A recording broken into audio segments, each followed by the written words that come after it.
भाई finally guys पूरा test piece पूरा रेडी है भाई, पूरा देख लो भाई, कहीं से भी कोई दिक्कत नहीं है भाई, फुल अच्छा टेस्ट पीस बना हुआ है भाई। बस इसको 6G में लगाया जा रहा है भाई, ये रहा भाई 6G में लग गया है। उसके बाद 6G में लगा के इसको टैगिंग करेंगे भाई, और 45 डिग्री में इसको रखेंगे भाई। स्पीड लेवल से उसको पूरा 45 डिग्री में कर दिया जाता है भाई। उसके बाद करने के बाद उसको फिर से टैगिंग करते हैं भाई।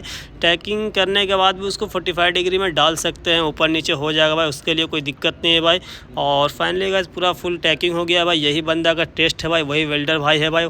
और गैस उस चेक कर रहा है भाई। इसको बाद QC वाला सर को दिखाने के लिए होता है भाई, QC वाला सर इजाज़त देंगे भाई। ये रहा भाई QC वाला सर है भाई, ये जूनियर QC वाले सर है भाई। ये सिर्फ देख कर फ़ोटो खींच के बड़े QC वाले को सर को ईमेल करेंगे भाई। उसके बाद फिर सीनियर QC वाला ही आएंगे देखने के लिए। टेस्ट पीस पूरा रेडी हो गया।